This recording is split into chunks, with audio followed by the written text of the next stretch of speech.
Բարի կեսօր հարգելի հետևորդներ, եթերում ABC լուրերի հերթական թողարկումն է, ես Սվետլանա Պետրոսյանն եմ և այժմ կներկայացնեմ օրվա ընթացիկ զարգացումները Հայաստանից և աշխարհից։ Նախ կարևորը համառոտ։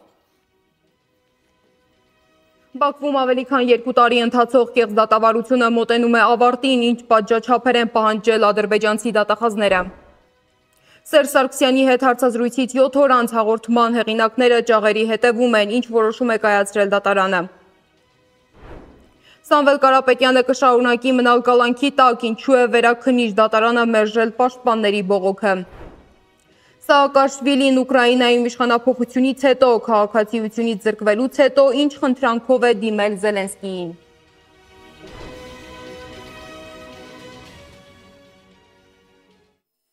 Եվ այսպես Երևանում անցկացվող խաղաղության խաչմերուկ համաժողովում Հայաստանի վարչապետ Նիկոլ Փաշինյանը ընդգծել է, որ խորհրդային տարիներին Հայաստանը ուղիղ երկաթուղային կապ է ունեցել Ադրբեջանի հետ Տավուշի և Սյունիքի մարզերով։ Նա նշել է, որ Հայաստանը պատրաստ է ապահովել բեռնատարների տարանցումը Թուրքիայից Մարգարայով ու Կորնիձորով Ադրբեջան և հակառակ ուղղությամբ։ Նաև հայտնել է, որ Ամերիկայի Միացյալ Նահանգների հետ քննարկվում է Թրամփի երթուղու վարձակալության երկու սցենար՝ 49 կամ 99 տարի։ Եկեք պատկերացնենք, որ այս տեղով պետք է անցնի գազանի։ Այս հատվածում սահմանազատված չեն մեր սահմանները։ Եվ մեր սահմանազատման հանձնաժողովները մինչև օգոստոսի 8-ը ընդունել են պայմանավորվածություն են ձեռք բերել, ընդունել են որոշում, որ մեր սահմանազատման գործընթացը պետք է տեղի ունենա հյուսիսից հարավ։ Եվ բայց մյուս կողմից առաջացել է նաև ենթակառուցվածքներ կառուցելու անհրաժեշտություն։ Հիմա ենթադրենք, կամ ինչու ենթադրենք երկաթուղի, որ պետք է կառուցի, որը պետք է լինի երկաթուղու կառուցման ուղղված առաջին գործողություն։ Պետք է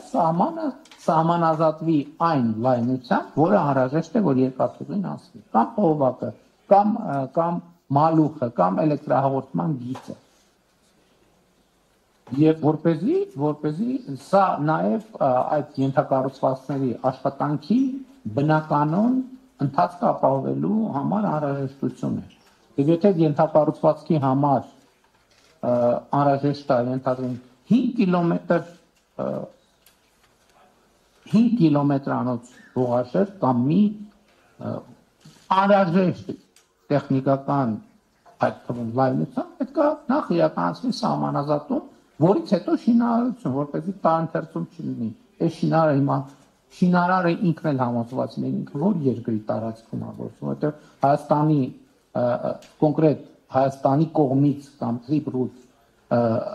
Trip ընկերության կողմից լիազորված շինարարները պետք է համոզեն, որ իրենք Հայաստանի տարածքում են աշխատում, որպեսզի նրանք համոզվեն, որ Հայաստանի տարածքում են աշխատում, պետք է սահմանազատված լինի, վերահաստատված լինի։ Իհարկե կան խորհրդային ժամանակների սահմանագծերը, բայց սահմանազատման գործընթացով, որը ինչ այլոց ուժի մեջ է մտել 2024 թվականին վավերացված երկու երկրների սահմանազատման հանձնաժողովների համատեղ գործունեության կանոնակարգով, այսինքն ընթացակարգով պետք է վերահաստատված լինի։ Այսինքն սա ենթակառուցվածքների կառուցման համար շատ կարևոր առաջին եւ նախնական քայլն է։ Իսկ Բաքվում ավելի քան 2 տարի ընթացող մեր հայրենակիցների նկատմամբ կեղծ դատավարությունը մոտենում է ավարտին։ Ըստ ադրբեջանական լրատվամիջոցների դատավարության ընթացքում Ադրբեջանի դատախազները տարբեր պատժաչափեր են պահանջել Արցախի ռազմաքաղաքական ղեկավարների համար։ Առաջարկվել է ՑՄԱ ազատազրկել Արցախի նախկին նախագահ Արայիկ Հարությունյանին, Պաշտպանության բանակի նախկին հրամանատար Լևոն Մնացականյանին, նրա տեղակալ Դավիթ Մանուկյանին, խորհրդարանի նախկին խոսնակ Դավիթ Իշխանյանին և արտաքին գործերի նախկին նախարար Դավիթ Բաբայանին։ Իսկ Արցախի նախկին նախագահներ Բակո Սահակյանը, Արկադի Ղուկասյանը, նաև Մադադ Բաբայանը և Մելիքսեթ Փաշայանը 65 տարեկանը լրանալու պատճառով չեն կարող դատապարտվել ՑՄԱ ազատազրկման։ Դատախազությունը առաջարկել է նրանց 20 տարվա ազատազրկում, որի առնվազն 10 տարին պետք է անցկացնեն խիստ ռեժիմով քրեակատարողական հիմնարկում։ Դավիթ Ալավերդյանին նախատեսում են դատապարտել 18, Լևոն Բալայանին 17, Վասիլի Բեկլարյանին, Գուրգեն Ստեփանյանին, Էրիկ Ղազարյանին 16 տարվա ազատազրկման։ Դատական հաջորդ նիստը նոյեմբերի 27-ին է։ Իմնեմնիմի հաղորդաշարի համահեղինակներ Վազգեն Սաղաթելյանին և Նարեկ Սամսոնյանին 2 ամսով կալանավորել են։ Որոշումը կայացրել է Երևանի առաջին ատյանի ընդհանուր իրավասության քրեական դատարանի դատավոր Ռոման Սմբատյանը։ Սամսոնյանի և Սաղաթելյանին վերագրվում է նույն մեղադրանքը, որով նրանք արդեն մեկ անգամ ամբողջությամբ արդարացվել են։ Ի դեպ ձերբակալել են նաև անտիֆեյք լրատվականի աշխատակից Իշխան Խոսրոգյանին։ Թե ինչ այլ մանրամասներ են հայտնել փաստաբանները, դիտենք տեսանյութը։ Որևէ անարդարական տեղի չի ունեցել, ամեն ինչ ասված է, որևէ խուլիգանության մասին այստեղ խոսք գնալ չէր կարող, որվա վերջին մեկ էլ փոխվեց հերթապահ դատարանների կազմը, ընկավ Մասիվի դատարան, բնականաբար ընկավ Մասիվի դատարանում դատավոր Մասիս Պերկորյանի մոտ, դատավոր Մասիս Պերկորյանն կայացրեց այն որոշումը, որը կարծում եմ բոլորն էլ ակնկալում են, որ կայացվեր։ Ցավում ենք, բայց մենք նրա համար հասկանալի էր, մենք ավելի շատ խոսում ենք նրա համար, որպեսզի հետագայում բողոքարկման փուլում կարողանանք մեր փաստարկները ներկայացնել եւ ասել, որ այս դրա մասին մենք արդեն իսկ խոսել ենք։ Դատարանը բավարարեց քննիչի միջնորդությունը, 2 ամսյա ժամկետով կալանավորեց Վազգենին, միաժամանակ արգելելով հաղորդակցվել այլ անձանց հետ, բացառությամբ պաշտպանի եւ ընտանիքի անդամներին։ Բնականաբար, իհարկե դեռ ծանոթ չեմ ամբողջությամբ որոշմանը, բնականաբար կբողոքարկվի, որովհետեւ մեր համոզմունքն է, որ այստեղ չկա օրինականության որևէ նշույլ անգամ։ Սամսոնյանի և Սաղաթելյանի ձերբակալության լուրը տարածվել էր 3 առավոտյան։ Դիմակավորված անձինք ներխուժել են բնակարաններ ու խուզարկել, որին հաջորդել են ձերբակալությունները։ Նրանց ձերբակալության առիթը ազգային ժողովի նախագահ Ալեն Սիմոնյանի բողոքն է։ Սիմոնյանը, որը մի քանի տարի առաջ փողոցում իրեն դավաճան անվանած քաղաքացու դեմքին թքել էր ու այդ միջադեպի համար որևէ պատասխանատվության չէր ենթարկվել, այս անգամ վրդովվել էր Սամսոնյանի և Սաղաթելյանի փոդքասթի վերջին թողարկումից։ Ինչից սկսվեց Սիմոնյան-Սամսոնյան-Սաղաթելյան հեռավար բանավեճը, որը ավարտվեց կալանավորմամբ։ Մանրամասները ռեպորտաժում։ Մնացեք մեզ հետ, քիչ անց կվերադառնանք։ Հարցազրույց։ Սրանց կեղտոտ քարոզչական նյութերը, հակարցախյան արցախատյացություն տարածող այդ նյութերը, որտեղ ֆեյքերով, երբեմն ցավոք նաև իրական մարդկանց դեմքերով գրում էին ու հայտարարում էին, թե իբր բախ ինչի թողեցին եկան Բաթոմանային, ապրեին, կռվեին։ Ասել եմ, որ բա կռիվը այնտեղ էր, կռիվը լիներ, չգիտեմ, Տավուշում, այնտեղի բնակիչները ավելի շատ կտուժեին, կլիներ Շիրակում, Շիրակի ժողովուրդը ավելի շատ կտուժեին։ Ակնհայտ է, բայց դա իրոք շանտողություն է, ասել չկռվեցիք։ Փոխադարձ հայհոյախառն վիրավորանքներ։ Փոխադարձ վիրավորանքներից հետո ազգային ժողովի նախագահ Ալեն Սիմոնյանի և Իմնեմնիմի փոդքասթի հեղինակների միջև հեռավար վեճը ավարտվեց ձերբակալություններով։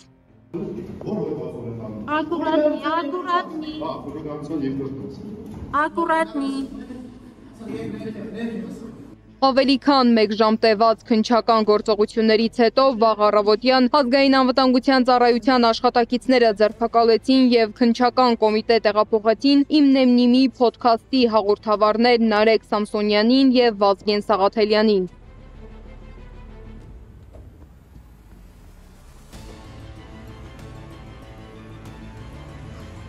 Ալեն Սիմոնյանը հաղորդումը ներկայացրել է իրավապահ մարմիններին, պահանջելով իրավական գնահատական տալ իր հասցեին հնչած վիրավորանքներին ու սպառնալիքներին։ Սիմոնյանը Վազգեն Սաղաթելյանից պահանջում է 2 միլիոն դրամ փոխհատուցում, նաև հրապարակային ներողություն, սոցցանցի անձնական էջում 5 աշխատանքային օրում։ Այսինքն, եթե սպառնալիքը հնչում, ես ինչ պետք է անեմ, կամ այն խուլիգանությունը,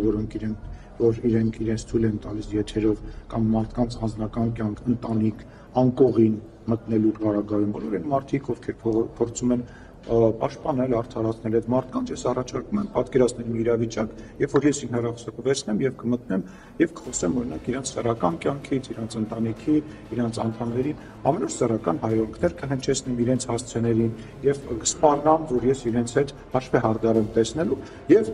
առաջարկում եմ իրենք դրանից հետո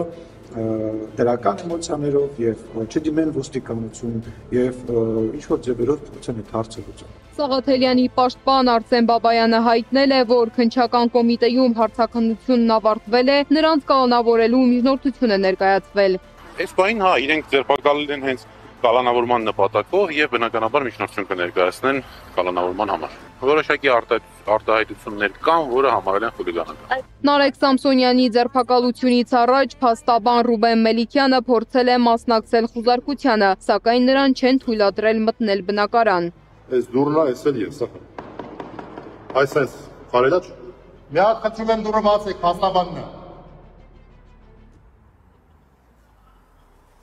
Չեմ լսում։ Մի հատ դուրը խնդրում եմ բացեք, փաստաբանն է եկել, մի խոչընդոտեք փաստաբանի գործունեությանը, դուրը բացեք։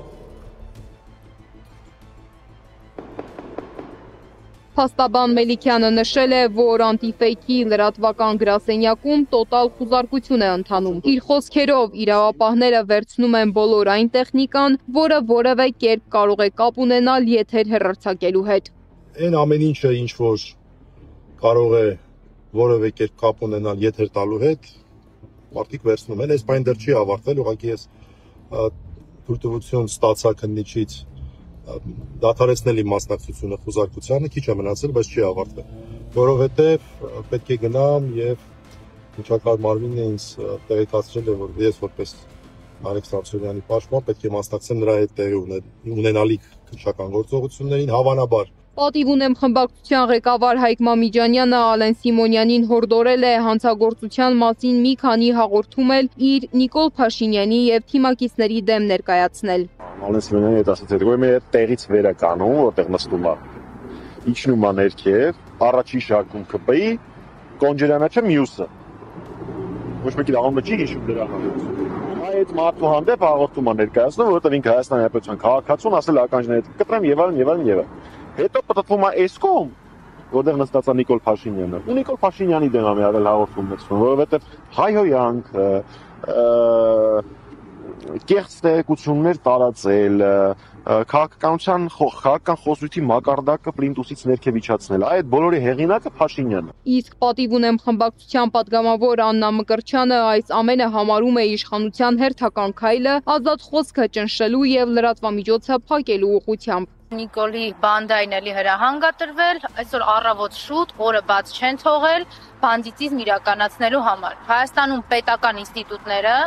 իշխանազավթումից հետո Նիկոլի կողմից վերածվել են այլևս բանդայի ստորաբաժանումների, շատ հստակ գործող, կազմակերպվածության բարձր աստիճան ունեցող բանդա է, որը շատ լավ գիտի, թե ով ինչ պիտի անի։ Հաղորդավարներին առաջադրվել է նույն մեղադրանքը, որով նրանք նախկինում արդեն մեկ անգամ լիովին արդարացվել էին՝ խուլիգանություն հաղորդակցության միջոցների օգտագործմամբ։ Գործը կրկին վարում է նույն դատախազը, որը նախորդ դատավարության ժամանակ պարտվել էր դատարանում։ Սվետլանա Պետրոսյան, Գեղամ Ղազարյան, ABC Media։ Քննչական կոմիտեում շարունակվում են հոգևորականների հարցաքննությունները, հիմա էլ նոր դրվագով։ Ըստ տեղեկությունների որոշ քահանաների կարգալուծության ժամանակ իբր մայրաթոռը խտրական մոտեցում է ցուցաբերել։ Այսօր էլ Բյուրականի Սուրբ Հովանես եկեղեցու հոգևոր հովիվ Տեր Վրդանես քահանա Բաղալյանը հրավիրվել է քննչական կոմիտե։ Նրա խոսքով ինքը որպես վկա է հրավիրվել։ Բայց փաստաբանից հարմար չէ ուրբաթօր առավոտյան 10-ին ներկայանալ, ինքը նիստի պիտի մասնակցի եւ ես էլ առանց փաստաբանի չեմ ուզում քննչական գնամ, որտեւ նախորդ անգամ լրջագույնս կերպով իմ իրավունքները ոտնահարվեցին, հասկացա, որ առանց փաստաբանի պիտի քննչական չգնամ եւ երկուշաբթի ժամը 4-ին եմ գնալու ու հավանաբար մեկ այլ դատի վերաբերող հարցումով, որովհետեւ դեռևս կարծում եմ Մկրտիչ Սրբազանի համար չեն կողմնորոշվել ինչ հոդվածով կալանքը երկարացնեն, են քննչական այդ ուղղությամբ լուրջ աշխատանքներ է կատարում, որպեսզի գտնի այն օրենքը, որով կարող է Սրբազանի կալանքը երկարացնել եւ իրենք ամեն ջանք անում են եւ զարմանում եմ իրենց հետեւողական ջանքերի վրա առանց որևէ հիմնավոր պատճառի մարդկանց կալանքում պահելը եւ կալանքը երկարացնելու գործը։ Կարծում եմ այս մասով ասեմ այսքանը, Ես ինքս որպես վկա եմ հրավիրվում, բայց իմ նկատմամբ խտրական վերաբերմունք կա։ Եթե ես Արագածոտնի թևի քահանա չլինեի, ինձ քննչական չէին կանչի, քննչականը հատուկ ուշադրություն է դարձնում Արագածոտնի թևի քահանաներիս, իրենց ուշադրության կենտրոնում ենք մենք, շնորհակալ ենք քննչականին մեզ իրենց ուշադրության կենտրոնում միշտ վայելու համար։ Իրաքի թեմի առաջնորդ Միքայել Սրբազանի պաշտպանները բողոքարկել են Սրբազանի գործով դատավճիռը։ Փաստաբանական թիմը հայտնել է, որ 3 վերաքննիչ բողոք են ներկայացրել Արմինե Մելիքսեթյանի հոկտեմբերի 3-ի դատավճիռի դեմ։ Պաշտպանները խնդրել են ամբողջությամբ բեկանել դատավճիռը եւ կայացնել նոր դատական ակտ։ Հիշեցնեմ, որ այդ օրը դատարանը վճռել է 2 տարով բանտարկել Շիրակի թեմի առաջնորդին։ Իսկ Միքայել arczepiskopos-ը քրեակատարողական հիմնարկից ուղերձ է հղել Վաղարշապատի բնակիչներին Կիրակի թիմ ընտրության վերաբերյալ։ Լուրջ եւ պատասխանատու ընտրություն եք կատարելու առաջիկա Կիրակի, որից կախված է ոչ միայն մեր հոգեվոր մայրաքաղաքի հոգեվոր եւ քաղաքական անվտանգությունը, այլև մեր ամբողջ երկրի հետագա ընթացքի ուղղվածությունը մինչեւ գալիք համապետական ընտրություններ։ Այս առումով մեր հորդորն է, որ իսեր մեր հայրենիքի ազատագրության գործող հակազգային եւ հակահայկական իշխանություններից ձեր ընտրական իրավունքի իրացման բարձր գիտակցությամբ ձեր վճռական մերժումն արտահայտեք արկա խունտայի նկատմամբ ընդդիմադիր ցանկացած ուժին ձեր տված քվեով, ի պատիվ հոգևոր վերածնունդ ապահովող Վաղարշապատի։ Ահաբեկչության մեղադրանքով արդեն 5 ամիս կալանքի տակ գտնվող Տավուշի թեմի նախկին առաջնորդ Բագրատ arczepiskopos Գալստանյանի կալանքը 3 երկարաձգվել է եւս 3 ամսով։ Դատավոր Կարեն Ֆարխոյանը հիմք է ընդունել դատախազների պնդումները, որ Սրբազանը ազատության պայմաններում կարող է խոչընդոտել քննությանը։ Բագրատ Սրբազանը նշել է, որ քննչական կոմիտեն զեղծարարություն է արել։ Մեկ շաբաթ առաջ ես ամենայն պատասխանատվությամբ հայտարարեցի, որ քննչական կոմիտեի ղեկավարը մեղմ ասած անպատասխանատու հայտարարություն է արել եւ խիստ ասած զրպարտություն եւ ակնհայտ փաստերի կոնտրոլ տերմինը ասել փաստերի կեղծում է տեղի ունեցել։ Եվ ես դա պնդում եմ, հենց հիմա նորից պնդում եմ, առնվազն 2 դեպքով, մեկը կապված այդ չարաբաստիկ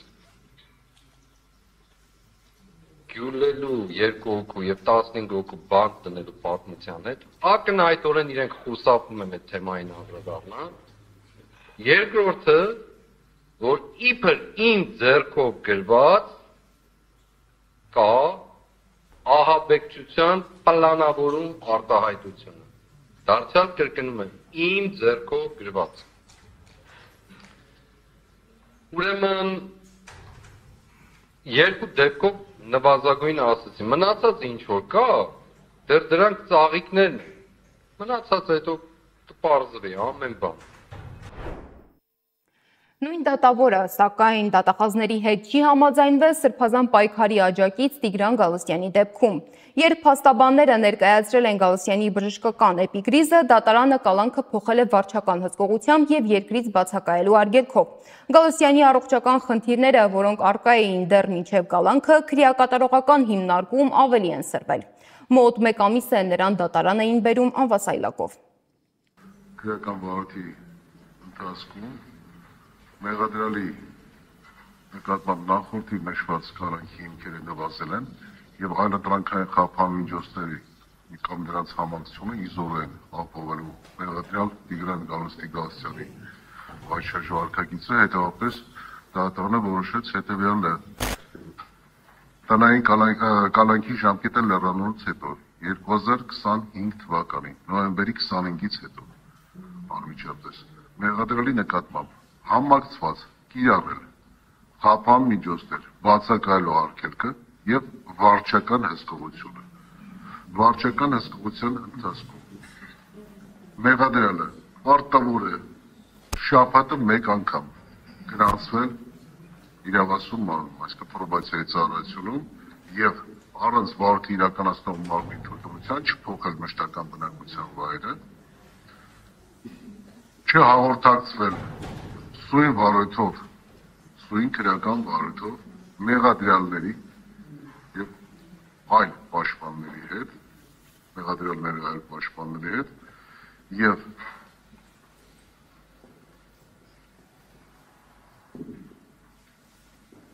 վարչական հսկողությունը, պարտականությունը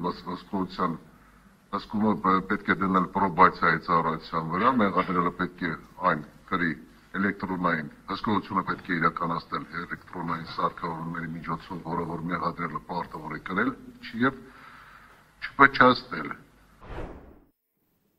Սրբազան պայքարի գործով անցնող դաշնակցական Իգոր Սարգսյանի կալանքը եւս փոխվել է տնային կալանքով։ Դատավոր Կարեն Ֆարխոյանը բավարարել է նրա պաշտպանների միջնորդությունը։ Նոյեմբերի 25-ից նրա նկատմամբ կկիրառվեն տնային կալանք, բացակայելու արգելք եւ 2 միլիոն դրամ գրավ։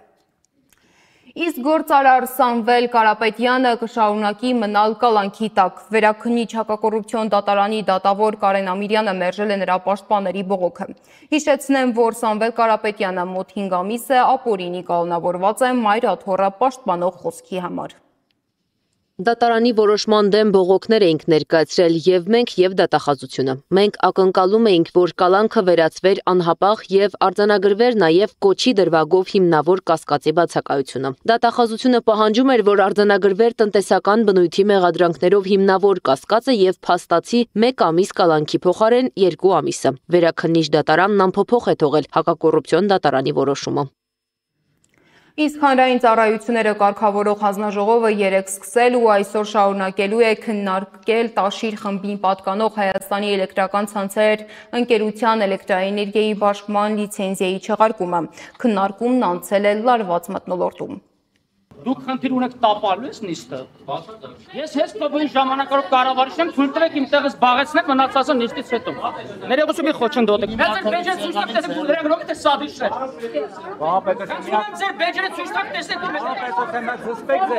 Թույլ տվեք նիստը սկսենք։ Թույլ տվեք նիստը սկսենք։ Հարցեր տալու իրավունք ես քուլում դուք չունեք։ Լուրջ հարց տվեք իմ։ Լուրջ եք համարում, հա։ Սա անլուրջ է, բայց ինչ լուսաբանոր անլուրջ է։ Բոլոր խախտումները, արերևույթ իրավախախտումները պարզապես որևէ կերպ թաքցվել ու թողարկվել են նախագահը, որին մեղադրում եք կոծկումների համար, իր հետ հանդիպում եք։ Ես չեմ մեղադրում, ես ասում եմ դա իմ քաղաքական գնահատականն էր։ Այնքան հարցեր կար մեր երկրում, հազիվ 7 տարի անց հասանք հեցի հարցին, Ժորժ ջան, պատասխանեք։ Բայց ինչ վիճակում է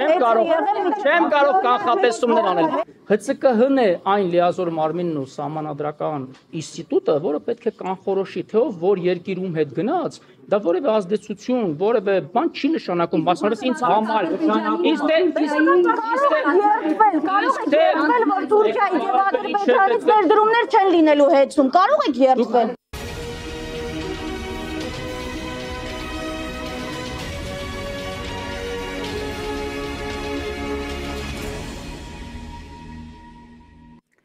Վրաստանի նախկին նախագահ Միխայել Սաակաշվիլին Ուկրաինայի նախագահ Վլադիմիր Զելենսկին խնդրել է իրեն ներառել քաղաքացիական բանտարկյալների ցանկում։ Վրաստանի նախկին նախագահը Ուկրաինայի քաղաքացիություն է ստացել եւ զբաղեցրել է Օդեսայի վարչակազմի ղեկավարի պաշտոնը, սակայն ավելի ուշ նրան զրկել են անձնագրից։ 2019 թվականին Զելենսկիի իշխանության գալուց հետո որոշումը չեղյալ է հայտարարվել։ Խորվաթիայի Սեին շրջանի բնակավայրերից մեկի մոտակայքում անբարենպաստ եղանակային պայմանների պատճառով թուրքական հրշեջ ինքնաթիռ է վթարի ենթարկվել։ Օդաչուն մահացել է։ Միջազգային մյուս լուրերը ռեպորտաժում։ Ռուսաստանի անվտանգության դաշնային ծառայությունը կանխել է ռուս բարձրաստիճան պաշտոնյաներից մեկի դեմ ահաբեկությունը։ Հատուկ ծառայության տվյալով պայթյունը պետք է տեղի ունենար պաշտոնյայի մերձավորներից մեկի գերեզմանի մոտ։ Գործի շրջանակում կա 3 ձերբակալված, այդ թվում 1 ներգաղթյալ կենտրոնական Ասիայից։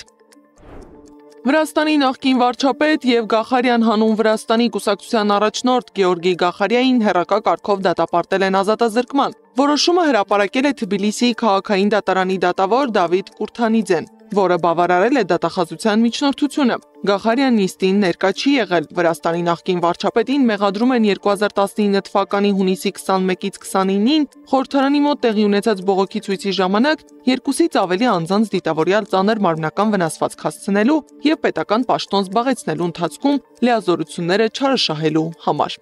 Իսրայելը ձգտում է Միացյալ Նահանգների հետ կնքել նոր 20-ամյա անվտանգային համաձայնագիր, ավելացնելով Ամերիկան առաջինը դրույթները Թրամփի վարչակազմի աջակցությունը շահելու համար։ Նախկին համաձայնագիրն Իսրայելին խոստանում էր տարեկան մոտ 4 միլիարդ դոլարի ռազմական օգնություն։ Իսրայելը հավանաբար ապագայում եւս կձգտի առնվազն նույնչափ օգնություն ստանալ։ Սակայն նման համաձայնագրի ընդունումն այժմ ավելի բարդ կլինի Իսրայելի նկատմամբ աճող դժգոհությունների պատճառով։ Բանակցությունները թե տեխնիկապես, թե քաղաքականապես բարդ են, հաշվի առնելով Մեգայի դեմ լինելն արտաքին օգնությանը եւ երկկուսակցական մտահոգությունները Գազայում Իսրայելի վարքագծի վերաբերյալ։ Չինաստանը Ճապոնիային կոչ է արել մտորել իր պատմական հանցագործությունների վերաբերյալ, անհապաղ դադարեցնել Չինաստանի ներքին գործերի միջամտելը, դադարեցնել սադրիչ գործողությունները եւ զերծ մնալ կրակի հետ խաղալուց Թայվանի հարցում։ Ավելի վաղ Ճապոնիայի վարչապետը հայտարարել էր, որ Չինաստանի Թայվանի վրա հարձակումը կարող է սպառնալ Ճապոնիայի գոյատևմանը, թույլ տալով երկրին իրականացնել կոլեկտիվ ինքնապաշտպանության իր իրավունքը։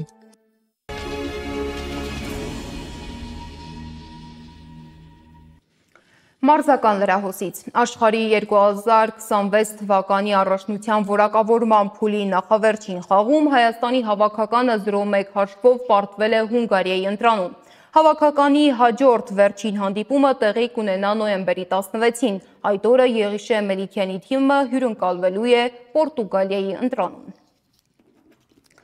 Եվ վերջում եղանակի մասին։ Սպասվում է առանց տեղումների եղանակ։ Երևանում այսօր ցերեկը սպասվում է 13-ից 15, իսկ երեկոյան 6-ից 8 աստիճան տաքություն։ Այսքանն էին այս ժամի գլխավոր լուրերը, շարունակեք հետևել մեզ YouTube-ում, Facebook-ում, Telegram-ում, WhatsApp-ում, Instagram-ում, TikTok-ում կամ այցելեք մեր պաշտոնական կայք 3w.abc.media.am։ ABC լուրերի հաջորդ թողարկումը կարող եք դիտել ժամը 15-ին։